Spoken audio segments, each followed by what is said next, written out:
ఇలాంటి కంటెంట్ అసలు మన తెలుగు ఛానల్లో వర్కౌట్ అవుతాయి. Hi friends, welcome to RC world Telugu YouTube channel. ఇది నేను చేస్తున్న ఫస్ట్ లాంగ్ వీడియో. ఇప్పటివరకు నేను ఎప్పుడు లాంగ్ వీడియో చేయలేదు. ఒకవేళ ఇందులో ఏమైనా మిస్టేక్స్ ఉంటే కామెంట్స్లో చెప్పండి, నెక్స్ట్ వీడియో నుంచి కరెక్ట్ చేసుకుంటాను. నేను ఈ వీడియోస్ చేయడం స్టార్ట్ చేసినప్పటి నుంచి మీరు నాకు ఎక్కువగా అడిగిన క్వశ్చన్ ఏంటంటే నేను ఈ కార్ని ఎలా తయారు చేశానని. ఈ వీడియోలో నేను ఈ కార్ని తయారు చేయడానికి యూజ్ చేసిన ప్రతి పార్ట్స్ని మీకు చూపిస్తాను. ముందుగా ఛానల్ సబ్స్క్రైబ్ చేసుకోండి, వీడియోని లైక్ చేయండి. అప్పుడే మీలాంటి ఆర్సీ కార్ లవర్స్కి నా వీడియో ప్రమోట్ అవుతుంది. ఇలాంటి కంటెంట్ చేసే కార్స్ని ఎఫ్పీవీ షాపింగ్ కార్స్ అని అంటారు. ఎఫ్పీవీ అంటే ఫస్ట్ పర్సన్ వ్యూ. ఎలా ఉంటుందో ఒకసారి చూడండి. మీరు నా ఛానల్లో చూసిన వీడియోస్ Insta360 కెమెరాతో రికార్డ్ అయినవి. చాలామంది ఏమనుకుంటారంటే మీరు చూస్తున్నారు కదా వీడియోస్, అలాగే నాకు కూడా కనిపిస్తుందేమో, దాన్ని బట్టి నేను ఆపరేట్ చేస్తానేమో అనుకుంటారు. కానీ యాక్చువల్గా అయితే అలా కాదనమాట. ఈ కెమెరాతో లైవ్ కనిపిస్తుంది నాకు మొబైల్లో, దాన్ని బట్టి నేను కార్ను ఆపరేట్ చేస్తాను. మీరు నా ఛానల్లో చూస్తున్న వీడియోస్ ఈ కెమెరాతో రికార్డ్ అయినవి.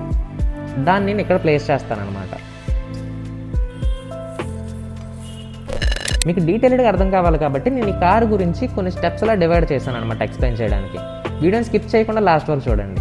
స్టెప్ 1 ఏంటంటే ఇలాంటి ఎఫ్పీవీ షాపింగ్ కార్స్ తయారు చేయాలంటే ముందుగా మన దగ్గర ఉండాల్సింది ఒక hobby grade RC car. Hobby grade RC cars అంటే మనకి చిన్న టాయ్ కార్స్ లా కాకుండా హై పర్ఫార్మెన్స్ ఇంకా కస్టమైజబుల్ రిపేరబుల్ కార్స్ అనమాట. ఇలాంటి కార్కి ఏమైనా రిపేర్స్ అవుతే మార్కెట్లో ఈ కార్కి సంబంధించిన ప్రతి పార్ట్ దొరుకుతుంది. మనం పర్చేస్ చేసుకొని రిపేర్ చేసుకోవచ్చు. ఇలాంటి హాబీ గ్రేడ్ ఆర్సీ కార్స్ని సీరియస్ ఆర్సీ లవర్స్ అంటే రిమోట్ కంట్రోల్ కార్స్ అంటే పిచ్ ఉన్న వాళ్ళు రేసింగ్, క్రాలింగ్, ఆఫ్ రోడింగ్ కోసం అయితే యూజ్ చేస్తూ ఉంటారు. ఈ హాబీ గ్రేడ్ ఆర్సీ కార్స్లో 2 టైప్స్ ఉంటాయి. బ్రష్డ్ వర్షన్ ఒకటి, బ్రష్లెస్ వర్షన్ ఒకటి. ముందుగా బ్రష్డ్ వర్షన్ కార్స్ గురించి మాట్లాడుకుంటే ఇవి చాలా సింపుల్గా ఉంటాయి, చీప్ కూడా, లో మెయింటెనెన్స్, అలాగే బిగినర్స్కి చాలా పర్ఫెక్ట్. కానీ ఏంటంటే హీట్ని ఎక్కువ జనరేట్ చేస్తూ ఉంటాయి, స్పీడ్ కూడా చాలా లిమిటెడ్. ఇప్పుడు బ్రష్లెస్ వర్షన్ గురించి మాట్లాడుకుంటే స్పీడ్ సూపర్ ఉంటుంది, కానీ చాలా expensive. Compare to brushed version ఇవి కొంచెం ఎక్కువ కాస్ట్ ఉంటాయి. ఇందాక చెప్పాను కదా సీరియస్ ఆర్సీ లవర్స్ అని, వాళ్ళకైతే ఇవి పర్ఫెక్ట్ అనమాట. రేసింగ్కి, ఆఫ్ రోడింగ్కి మామూలుగా ఉండదు. అయితే ఈ ఆర్సీ కార్స్ ఎలా వర్క్ అవుతాయి, వీటి లోపల ఏ పార్ట్స్ ఉంటాయి? ఎలాంటి హాబీ గ్రేడ్ ఆర్సీ కార్స్కి మెయిన్గా ఉండే పార్ట్స్ ఏంటంటే ట్రాన్స్మిటర్. మన భాషలో చెప్పాలంటే ఇది రిమోట్ అనమాట. ఇది మనం చేతితో పట్టుకొని ఆపరేట్ చేస్తాం, తెలిసిందే. Next receiver. ఇది కార్ లోపల ఉంటుంది. రిమోట్ ఆపరేట్ చేస్తున్నప్పుడు ఆ సిగ్నల్స్ని ఇది రిసీవ్ చేసుకుంటుంది. నెక్స్ట్ ఈఎస్సి అంటే ఎలక్ట్రానిక్ స్పీడ్ కంట్రోలర్. ఇది మోటార్ స్పీడ్ని కంట్రోల్ చేస్తుంది. నెక్స్ట్ మోటార్ అంటే మనకు తెలిసిందే, రొటేట్ అవుతూ ఉంటుంది. నెక్స్ట్ సర్వో మోటార్స్ అంటే ఇక్కడ మీరు చూసుకోవచ్చు, దీనిపైన ఉంది కదా, ఇవి చిన్నగా ఉంటాయి. ప్లస్ ఇవి 180 డిగ్రీస్ మాత్రమే రొటేట్ అవుతాయి. నార్మల్గా మోటార్ కంటిన్యూస్గా రొటేట్ అవుతుంది కదా, ఇది 180 డిగ్రీస్ మాత్రమే అవుతుంది. ఈ మోటార్స్ వల్ల యూజ్ ఏంటంటే లెఫ్ట్ ఆర్ రైట్కి వెళ్ళాలంటే ఈ సర్వో మోటార్స్ వల్లే వెళ్తుంది అనమాట. మనం ట్రాన్స్మిటర్లో అంటే రిమోట్లో ఫార్వర్డ్ లేదా బ్యాక్వర్డ్ లేదా స్టీరింగ్ ఆపరేట్ చేసినప్పుడు ఈ సిగ్నల్స్ని రిసీవర్ రిసీవ్ చేసుకుంటుంది. రిసీవర్ సిగ్నల్స్ని రిసీవ్ చేసుకున్న తర్వాత ఈఎస్సీకి సర్వోకి చెప్తుంది. అప్పుడు అవి రెస్పాండ్ అయ్యి కార్ వెళ్తుంది. నెక్స్ట్ స్టెప్ 2 ఏంటంటే ఆర్సీ కార్ రేంజ్ ఎలా ఇంక్రీజ్ చేయాలి. Regular RC cars range 50 to 100 metres ఉంటుంది. 200 అనుకుందాం. అయినా కూడా ఇలాంటి కంటెంట్ చేయడానికి ఆ రేంజ్ సరిపోదు. అయితే రేంజ్ ఎలా పెంచాలి? రేంజ్ ఇంక్రీజ్ చేయడానికి చాలా దారులు ఉన్నాయి. అందులో ఏది సెలెక్ట్ చేసుకోవాలో మన స్పెసిఫికేషన్స్ పైన డిపెండ్ అయి ఉంటుంది. నేను చేస్తున్న కంటెంట్ అంటే నా స్పెసిఫికేషన్స్కి 500 మీటర్స్ to 1000 మీటర్స్ రేంజ్ అయితే సరిపోతుంది. అండ్ బిగినర్స్కి ఇది చాలా పర్ఫెక్ట్ కూడా. సో నేను ఫ్లైస్కై బ్రాండ్ నుంచి FSCT6B అనే ట్రాన్స్మిటర్ని యూజ్ చేస్తున్నాను. దీని రేంజ్ 4 to 5 కిలోమీటర్ అని అంటారు, కానీ యాక్చువల్గా అయితే ఇది 500 మీటర్స్ to 1000 మీటర్స్ అయితే ఈజీగా వెళ్తుంది. నేను ఈ వీడియోలో చెప్తున్న ప్రతి పార్ట్ లింక్ని డిస్క్రిప్షన్లో మెన్షన్ చేస్తాను. మీకు కావాలనుకుంటే ఆ లింక్ ఓపెన్ చేసి పర్చేస్ చేసుకోవచ్చు. నేను యూజ్ చేస్తున్న FSCT6B ట్రాన్స్మిటర్స్ లేదా ఇలాంటి ట్రాన్స్మిటర్స్ గురించి చెప్పాలంటే చాలా ఉంటుంది. వీటిని కంప్యూటర్ ట్రాన్స్మిటర్స్ అని కూడా అంటారు. ఎందుకో చెప్తాను. ఈ ట్రాన్స్మిటర్తో పాటు ఒక కేబుల్ ఇస్తాడు. ఆ కేబుల్ని మనం ల్యాప్టాప్కి లేదా సిస్టమ్కి కనెక్ట్ చేసుకొని ఈ రిమోట్కి సంబంధించిన సెట్టింగ్స్ని మోడిఫై చేయవచ్చు అనమాట. రిమోట్ని చూసారు కదా, దీనికి 6 ఛానల్స్ ఉంటాయి. ఛానల్స్ అంటే మన టీవీలో ఉండే ఛానల్స్ కాదు. ఈజీగా చెప్పాలంటే ఫార్వర్డ్ అండ్ బ్యాక్వర్డ్ ఇది ఒక ఛానల్ అనమాట. టర్నింగ్స్కి ఇది లెఫ్ట్ అండ్ రైట్ ఇది ఒక ఛానల్. అలా 6 ఛానల్స్ ఉంటాయి అనమాట. ఈ రిమోట్ యూజ్ చేస్తే నేను కంప్లీట్గా కార్ని కంట్రోల్ చేస్తాను. ఈ కార్కి హార్న్ యూజ్ చేయాలన్నా, డోర్ ఓపెన్ చేయాలన్నా ఈ రిమోట్ని యూజ్ చేసే చేస్తాను. ఇలాంటి లాంగ్ రేంజ్ ఉండే ట్రాన్స్మిటర్స్ చాలా ఉంటాయి. ఇంతకుముందు కూడా చెప్పాను కదా, మన స్పెసిఫికేషన్స్ బట్టి తీసుకోవాలంతే. మనకి ఎన్ని ఛానల్స్ కావాలో, ఎంత రేంజ్ వెళ్ళాలో, జీపీఎస్ ఆర్ నాన్ జీపీఎస్ దాన్ని బట్టి తీసుకోవాలన్నమాట. రిమోట్ని చూసారు కదా, దీని నుంచి వచ్చే సిగ్నల్ని రిసీవ్ చేసుకుంటే రిసీవర్ని ఇప్పుడు చూపిస్తాను.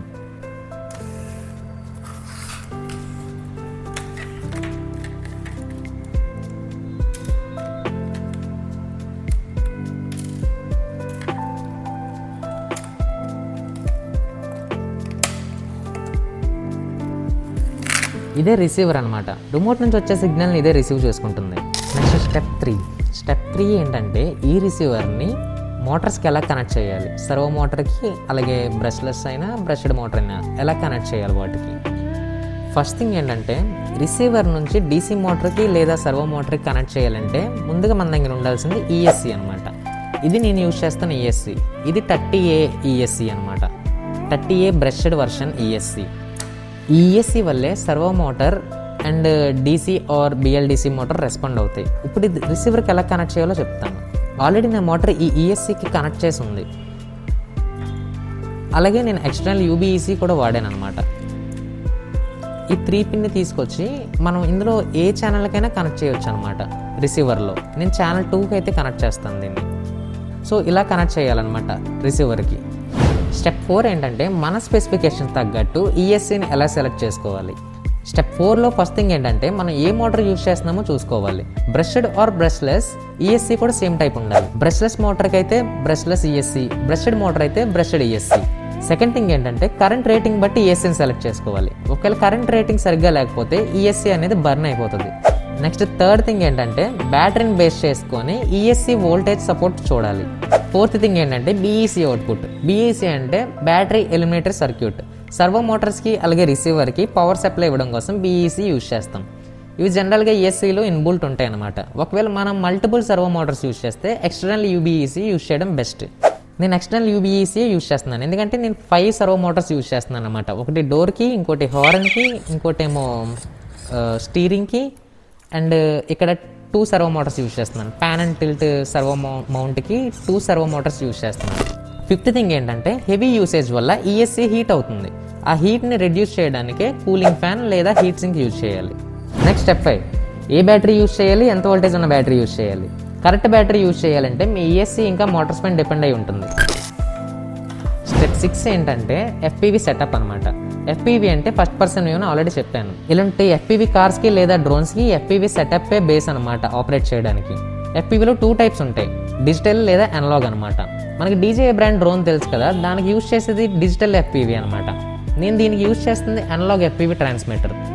ఇదే ట్రాన్స్మిటర్, ఇది రిసీవర్ అనమాట. దీన్ని డైరెక్ట్గా మొబైల్ కనెక్ట్ చేసి మనం లైవ్ చూడవచ్చు ఈ కెమెరా నుంచి.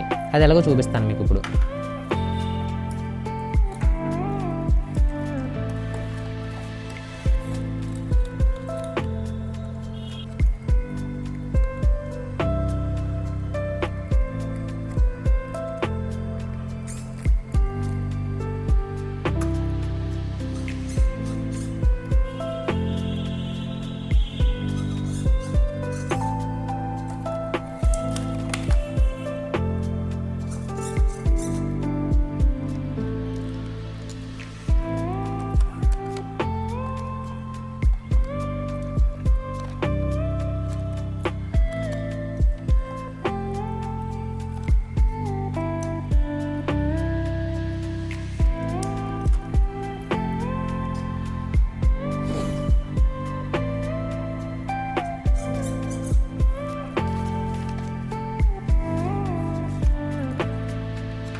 మీరు చూడొచ్చు ఇక్కడ నేను మొబైల్కి కనెక్ట్ చేశాను దీన్ని.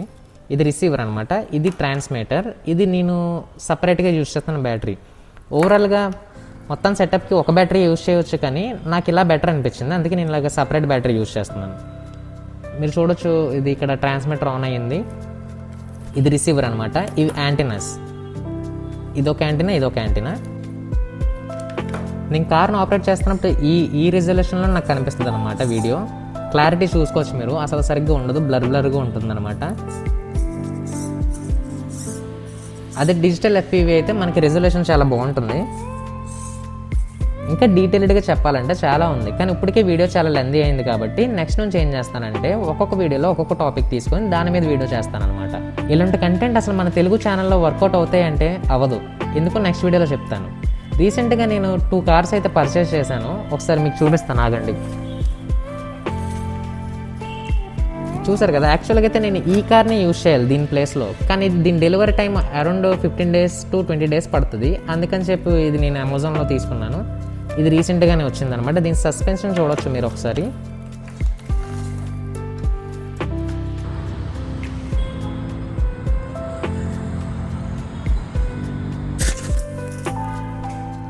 నెక్స్ట్ ఇది జీప్ అనమాట. వీటి అన్బాక్సింగ్ వీడియోస్ కూడా అప్లోడ్ చేస్తాను. ఇంతకీ సబ్స్క్రైబ్ చేశారా?